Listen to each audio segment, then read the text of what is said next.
She wore red the night she took everything from him. Not the timid red of valentines or roses, but the kind that looked like a warning no one heeded. The dress clung to her like a second skin, diamonds borrowed from a friend who didn't know this was a suicide mission dangling from her ears. She sat at the high-stakes table with her spine pressed into leather, fingers resting on chips like they'd been born there, and every man in that underground Brooklyn casino pretended not to stare while staring anyway. The cards whispered against green felt.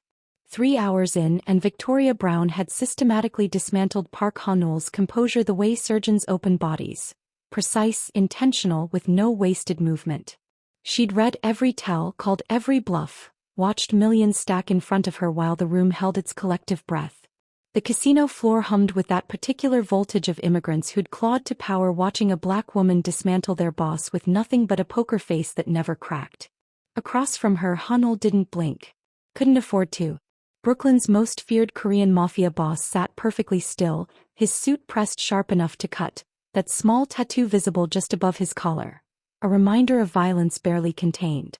His men shifted in the shadows, hands drifting toward concealed weapons, waiting for the signal that never came. Because Ha-neul wasn't looking at the money anymore. He was looking at her.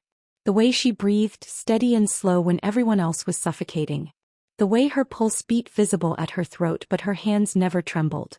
The way she met his gaze without flinching when every instinct should have screamed run. She went all in on the final hand. The room stopped breathing. Ha-neul matched her bet. Their eyes locked across the table in a battle that had nothing to do with cards. This was about power, control, who would break first. When she laid down her hand, the royal flush in heart seemed inevitable, like fate had been waiting for this exact moment all along. The room erupted in whispers. Money changing hands, reputations crumbling, the legend of Park Ha-neul bleeding out on green felt. He stood slowly. Everyone braced for the rage, the violence, the brutal retaliation that made men disappear into the East River. He smiled. Not the practiced smile he used for rivals or the cold smirk before he ordered executions. This was something else. Something hungry and dangerous and absolutely focused on her. "You've taken everything I put on this table," he said, his accent curling around the English words like smoke, turning them intimate. His men moved to block the exits. Victoria's heart began to pound, but she kept her expression neutral, refusing to give him the fear he expected. "So now I'll take something you haven't offered." The temperature in the room dropped. "Marry me before the sun goes down," he continued, his voice low enough that only the nearest tables could hear, "or you'll never leave Brooklyn alive." Victoria leaned back in her chair, studying him with those sharp eyes that had caught every bluff, read every weakness. She'd survived 12 foster homes, street life, and a world that constantly underestimated black women. She wasn't about to fold now. "I'd rather die." He leaned across the table, close enough that she could smell his cologne. Expensive, subtle, mixed with the scent of power and barely controlled violence. His voice dropped to a whisper only she could hear, intimate as a threat, dangerous as a promise. "Then you'll do it as my wife. I promise to make it memorable." Before we continue, if you're already hooked on Victoria and Ha-neul's dangerous game, hit that like button and subscribe so you never miss a story where passion meets power. Drop a comment below and let me know where you're watching from. Brooklyn? So, somewhere in between. Your support fuels these stories, and I want to know my fellow dark romance lovers are out there. Now let's see what happens when a mafia boss tries to cage a woman who was born to break free. The crowd didn't part so much as congeal around her. Victoria felt them closing in before she saw them. Ha-neul's men materializing from shadows and doorways, expensive suits and dead eyes, forming a wall between her and every exit. The casino's glittering chandeliers suddenly felt like interrogation lights. Her pulse kicked up, but she kept her breathing even, kept her face bored like being trapped by the Korean mafia was just another Tuesday. Her hand slid into her clutch, fingers finding the small blade she'd carried since she was 15. Cold steel, warm handle, familiar weight. She'd used it twice before. She'd use it again if she had to. Ha-neul's hand closed around her wrist before the knife cleared leather. His grip was iron wrapped in silk, bruising without effort, and when he pulled her close enough that her chair scraped backward, she smelled that expensive cologne again, something dark and woody that probably cost more than her rent.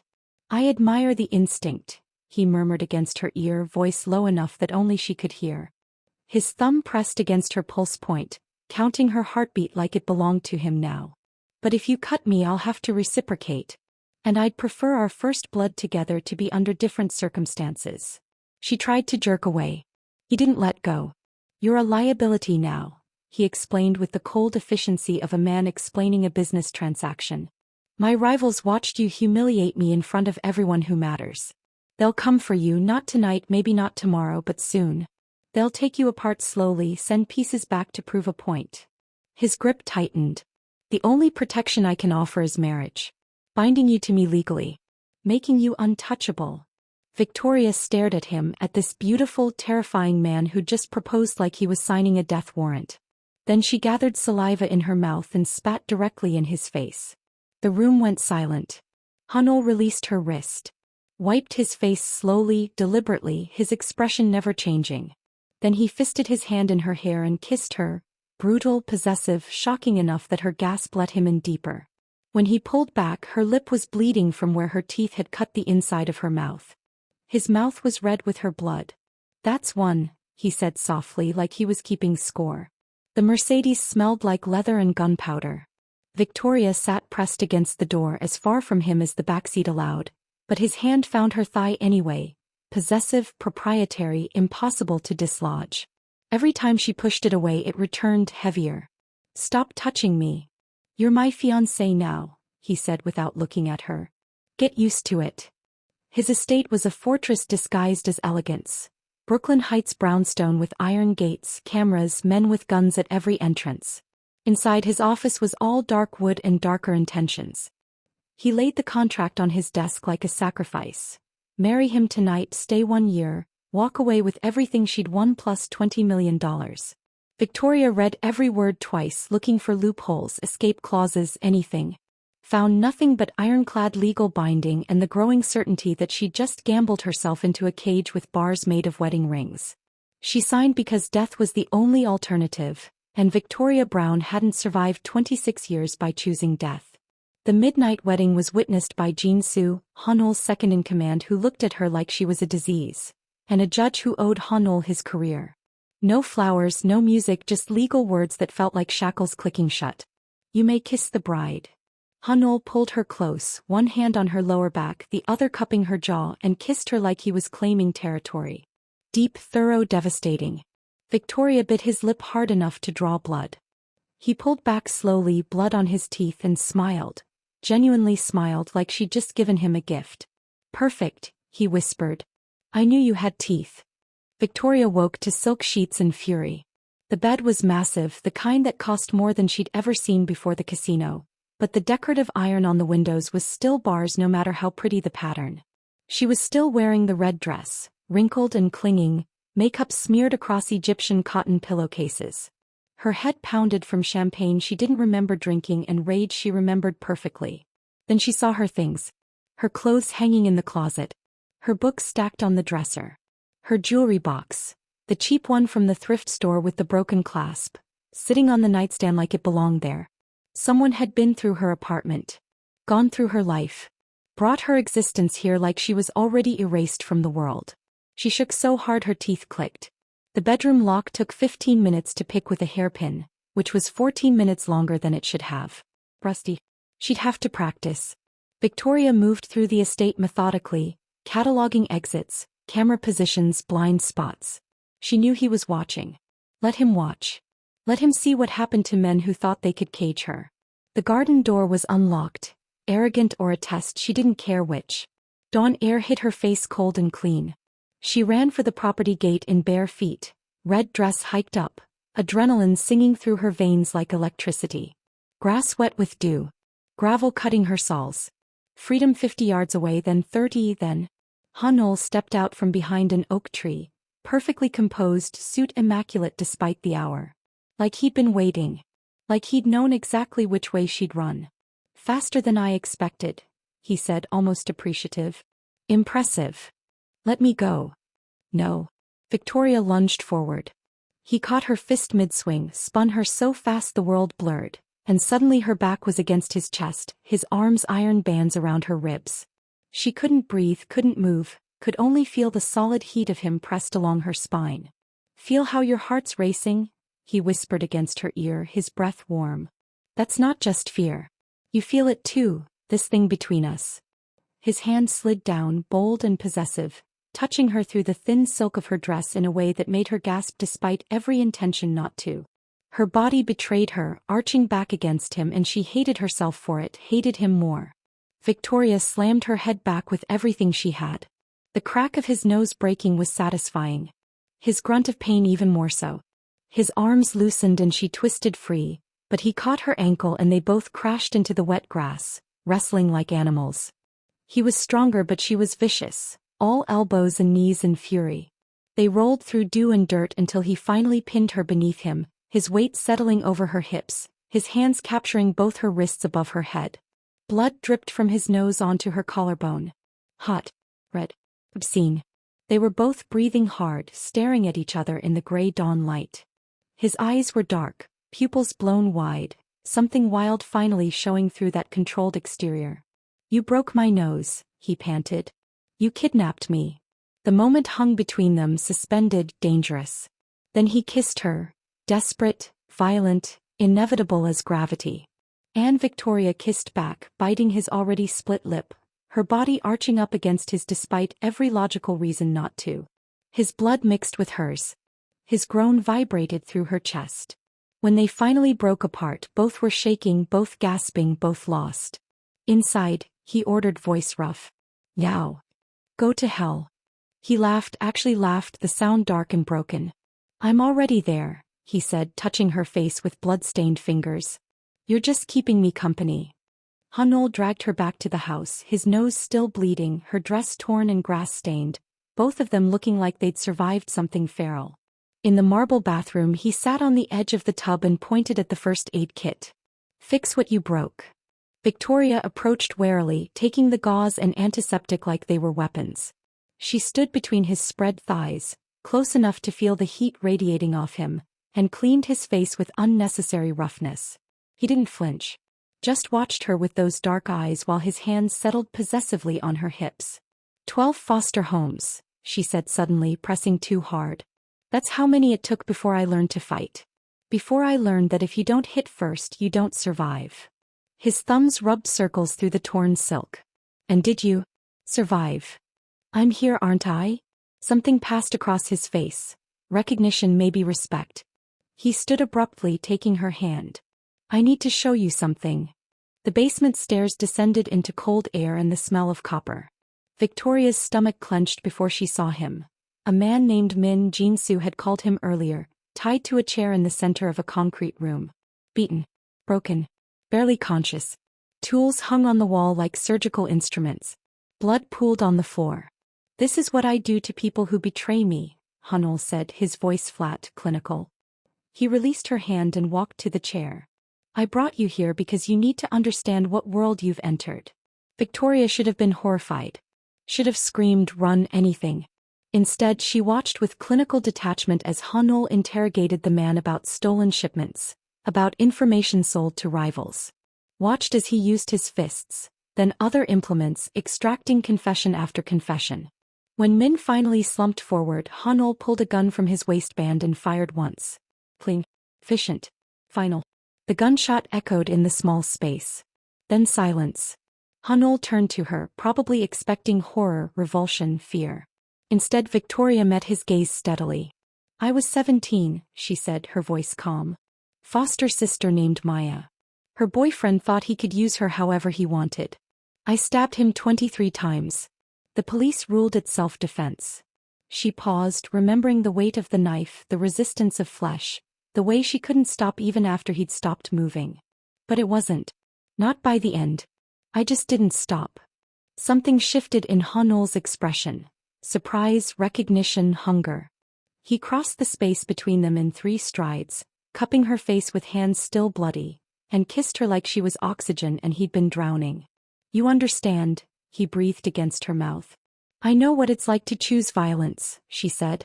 Don't expect me to judge you for it.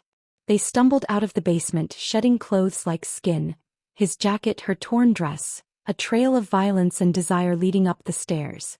In his bedroom they collided with desperate, consuming need. No gentleness, no apologies, just raw acknowledgement of what they both were. Survivors who'd learned that sometimes blood is the only language that matters. When it was over, they lay tangled in sheets, both breathing hard, both marked by each other. Hanul traced the grass stains still on her shoulder. "You should be terrified of me," he said quietly. Victoria turned to face him, unflinching. "You should be terrified of me."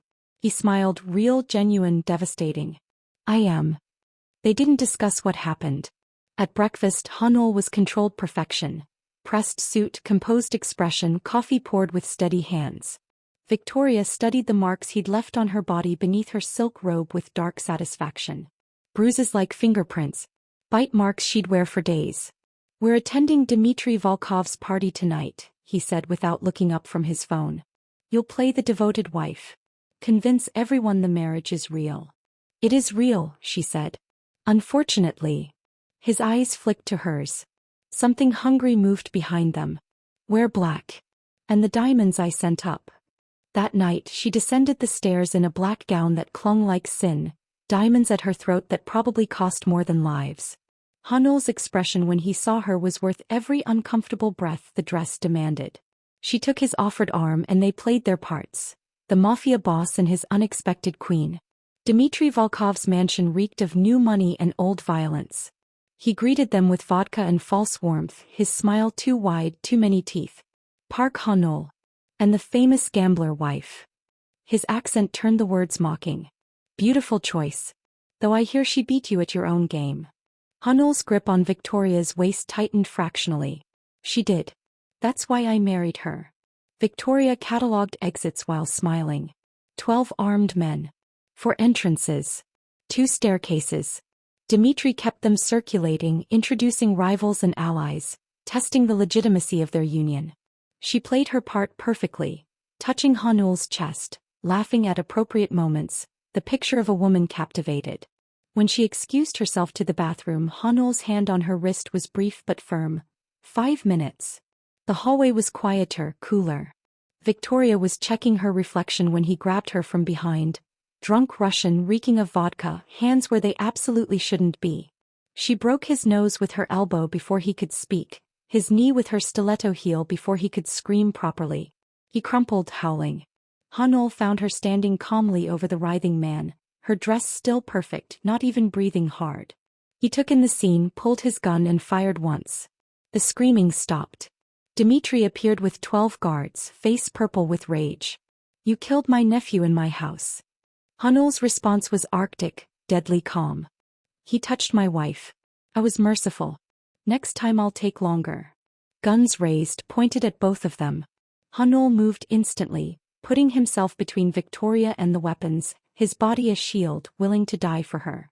The realization hit Victoria like a bullet, she'd die for him too.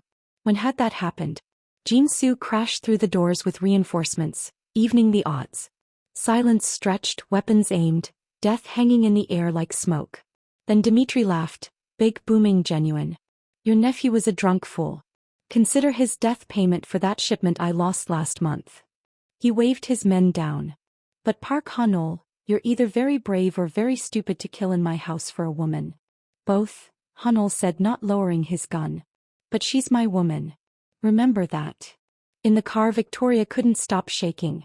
Adrenaline or realization, she wasn't sure which. "You were going to die for me," she said. Hanul pulled her into his lap, his hands framing her face.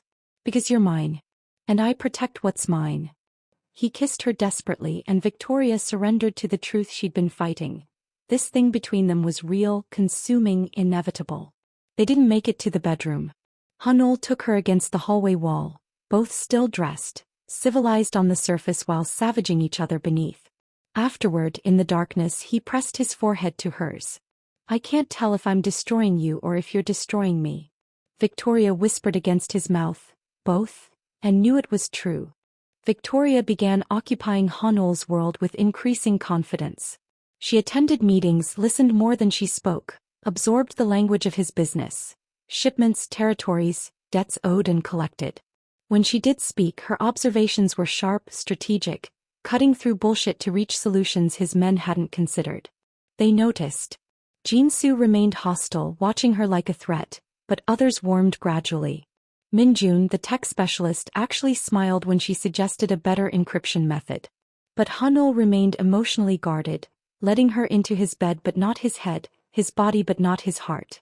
Until she found him drunk in his study at 3 a.m, staring at a photograph of a young boy with gentle eyes and Hanul's smile. Ji-hun, he said without her asking, the name slurred with whiskey and grief. My brother. He was good. Too good for this world. He laughed bitterly, refilled his glass. He fell in love with a girl named Sumin. Beautiful, sweet, perfect. Except she wasn't. Victoria sat on the edge of his desk, listening. The Chongs sent her. She gathered information for months, then they took him. Hanul's voice cracked. 3 days. They sent pieces back over 3 days. His fingers first. Then, he stopped, swallowed hard. I killed everyone involved.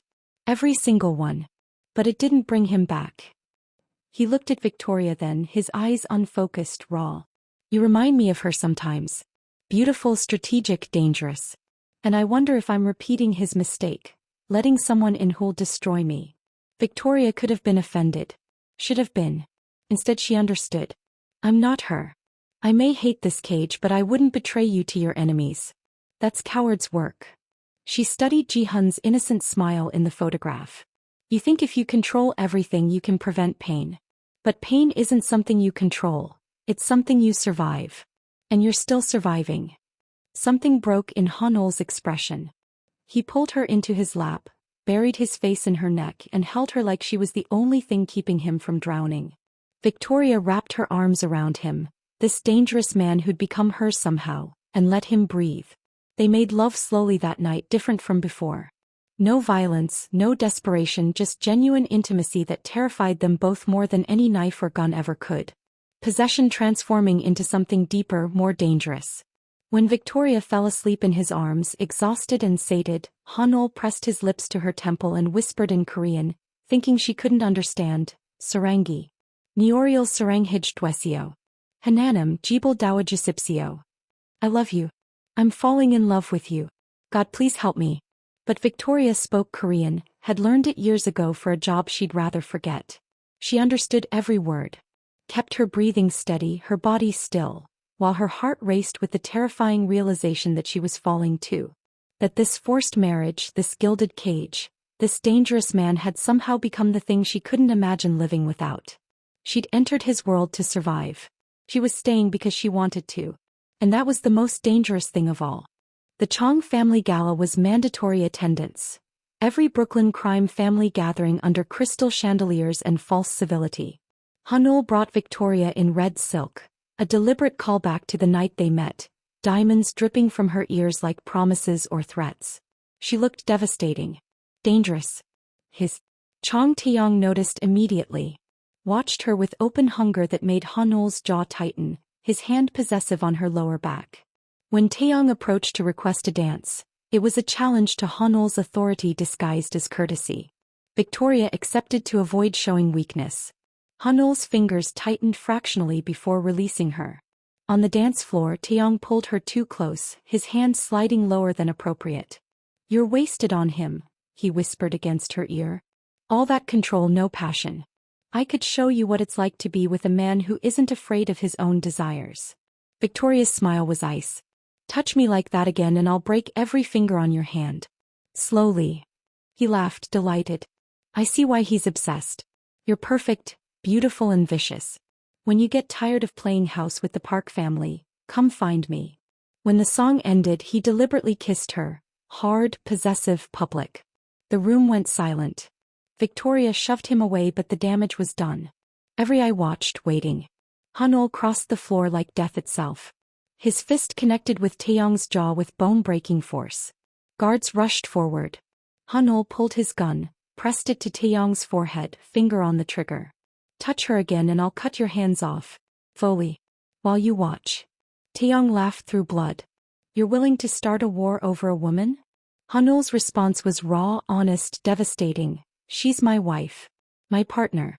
My soul. And you just declared war. Victoria grabbed his arm, stopping him from pulling the trigger.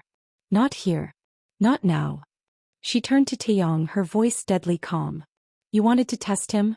Now you know exactly what he's willing to do for me. And trust me, you don't want to find out what I'm willing to do for him. They left the gala in chaos, threats shouted behind them, alliances fracturing. In the car, Hanul was silent, vibrating with rage and possessive fury. His hands gripped the steering wheel white-knuckled. Victoria watched him, this man who'd just threatened war for her, and felt something shift permanently in her chest. At home, he ordered Jinsu to prepare for retaliation, his voice cold and clipped. Then he turned to Victoria and kissed her with bruising intensity, backing her against the wall. "You're mine," he said against her mouth, his hands everywhere. "Wine. No one touches you. No one looks at you that way." Victoria surrendered to the truth. "Yes. Yours. And you're mine." He took her on his desk, violent and desperate, papers scattering. She marked him back, nails down his spine, teeth in his shoulder, claiming him the way he claimed her. They were bound now for better or worse. No going back. When it was over, they lay tangled on the floor, breathing hard, covered in each other. "He started a war tonight," Victoria said quietly. Hanul pulled her closer. "Good. I was getting bored with peace."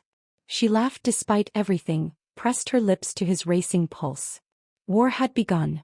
But they'd face it together, these two violent, damaged people who'd somehow found in each other the one thing they'd never expected to need. Someone equally willing to burn the world down. The warehouse in Red Hook burned before dawn. 3 men died screaming. Days later, their Queen's gambling operation was hit. 2 more dead, $500,000 in cash gone. Hanul gathered his inner circle with ice in his veins and murder in his eyes. Jinsu spoke first. "The outsider. Victoria." She appeared suddenly. "Now we're compromised." Victoria met his accusation calmly. "My survival depends on Hanul's. I'd have to be suicidally stupid to betray the man I'm legally bound to. Think it through." "Victoria isn't the traitor," Hanul said, his tone brooking no argument. He turned to Minjun. "Audit all communications. Every device, every account. Find the leak." Days of tension followed. Victoria stayed at Hanul's side, learning faster than anyone expected, proving herself invaluable. She was in Minjun's office when he made the devastating discovery: encrypted messages to the Chongs, dating back 3 months. Before Victoria had even arrived. Minjun's face went pale. "It's Jinsu." Victoria understood immediately. Jinsu had loved Jihan like a brother, blamed Hanul for his death, and seeing Hanul marry another outsider was the final betrayal. This was revenge, slow and brutal. They laid a trap. Fed Jinsu false information about a weapons shipment. Within hours, the Chongs moved to intercept. Hanul and his men were waiting. The ambush was brutal, Hanul's fury at the betrayal translating into shocking violence. When Jinsu was captured, dragged bleeding to the estate's basement, Victoria followed. In the torture room, Jinsu confessed everything. "I love Jihan. You were too focused on your empire to protect him. And now you bring another outsider into our family? She'll destroy you like Sumin destroyed him." Hanul raised his gun, hand steady despite the betrayal cutting deeper than any knife. Before he could fire, Victoria stepped forward. "Let me do it." Hanul turned, surprised. "Victoria. Because he's blamed you long enough." She took the gun from his hand, felt its weight, its finality. "Because I want him to know I'm not Sumin." She approached Jinsu, crouched to his eye level. "You called me an outsider. A threat. But I'm the only one who saw past his control to the man underneath and chose him anyway. You were supposed to protect him. Instead you betrayed him. That makes you the threat." She fired. Once. Clean. Final. Jinsu slumped dead. Victoria stood, hands shaking, gun falling from her fingers. Hanul pulled her into his arms, held her tight while she trembled with adrenaline and aftermath. "You killed for me," he whispered against her hair. "I'd do worse." Victoria pulled back to look at him, this man she tried so hard not to love. "I love you. I don't know when it happened, but I do. And I'm staying. Not because I have to. Because I want to." Hanul kissed her like salvation, like she was the only thing keeping him tethered to humanity. "I've loved you since you broke my nose and kissed me bloody in the grass." They stood in that basement, surrounded by death and betrayal, and chose each other completely. No more cages, no more contracts. Just choice, raw and real and permanent. Dawn came with gunfire. Victoria woke to explosions, Hanul already moving, pressing a gun into her hands with brutal efficiency. Panic room. Now. She loaded the weapon instead. You want me to hide while you die? No. We fight together or we die together. Choose. His eyes met hers, dark, fierce, terrified for her. Then he chose. Stay close. Don't hesitate. They battled through the estate side by side. 40 Chong soldiers, explosives, military-grade weapons. Taeyong had come to end the Park family permanently. Victoria proved herself lethal, shooting a man flanking Hanul, saving Minjun from an ambush, reloading without shaking. This wasn't the casino or the gala. This was war and she was born for it. The battle raged 30 minutes, the longest of their lives. They were forced back to Hanul's study, 6 men remaining against 15 Chong soldiers. Hanul was wounded, blood seeping from a bullet graze across his ribs. Victoria had a cut across her cheek, her dress torn and bloody. They were about to be overrun. Then reinforcements arrived, allies from other families who'd rather see Hanul survive than the Chongs take power. The tide turned violently. Gunfire, screams, blood on marble floors. The Chongs retreated in chaos. Taeyong barely escaped with his life. Silence fell like a shroud. Hanul and Victoria stood in the ruins of their home, covered in blood and ash, breathing hard, alive. Bodies everywhere. Walls riddled with bullets. Their empire nearly destroyed but still standing. We won, Victoria said. No. Hanul turned to her, cupped her face with gentle fingers despite the carnage around them. We survived. There's a difference.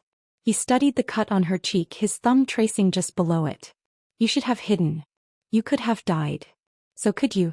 That's why I stayed. You're insane. Victoria laughed, the sound breaking and beautiful. You married me. What does that make you?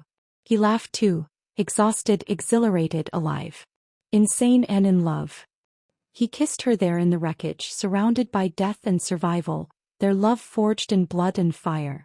When he pulled back, his expression was raw, vulnerable in a way she'd never seen. Marry me again. For real this time. Choose me the way I'm choosing you. Victoria pretended to consider, despite her heart racing, despite knowing her answer before he'd finished asking. Will I get another ring? That first one was tacky. I'll give you every ring in Brooklyn. Then yes, I'll marry you. Forever. He kissed her again, deeper, a promise and a vow. Around them, his men began clearing bodies, securing the estate, but Hanul and Victoria remained still, holding each other in the ruins of what had been forced and the beginning of what was chosen. The sun rose over Brooklyn, painting the sky gold and pink, beautiful despite the violence. They'd survived the night. They'd survive everything else too. Together. The forced marriage certificate would burn. The new one would be written in choice, in blood, in love that refused to be anything but real. 1 month later, the estate's gardens bloomed with new life. The bullet holes were patched, the blood scrubbed away, but the memory of that dawn remained, a scar they wore with pride. Victoria's foster mother arrived first, tentative but present. Victoria had called her, told her everything. The forced marriage, the violence, the choice that came after. Her mother had cried, then laughed, then said, "Baby girl, you always did have to learn things the hard way." Hanul's remaining trusted men gathered as witnesses. Minjun smiled genuinely, having become something unexpected, a friend. The judge who'd officiated the first ceremony was notably absent. This one didn't need legal coercion. Victoria wore white instead of red, symbolizing new beginnings, though the dress had a slit high enough to remind everyone she was still dangerous. Hanul wore a traditional Korean hanbok, deep blue silk embroidered with silver, honoring his heritage while standing beside the black woman who'd become his world. The sunset painted everything gold. They'd written their own vows. Hanul spoke first, his voice steady but raw. I chose darkness before I chose you. Built an empire on fear, convinced myself control was the same as strength. He took her hands, held them like they were precious. You taught me darkness can hold love. That violence can coexist with devotion.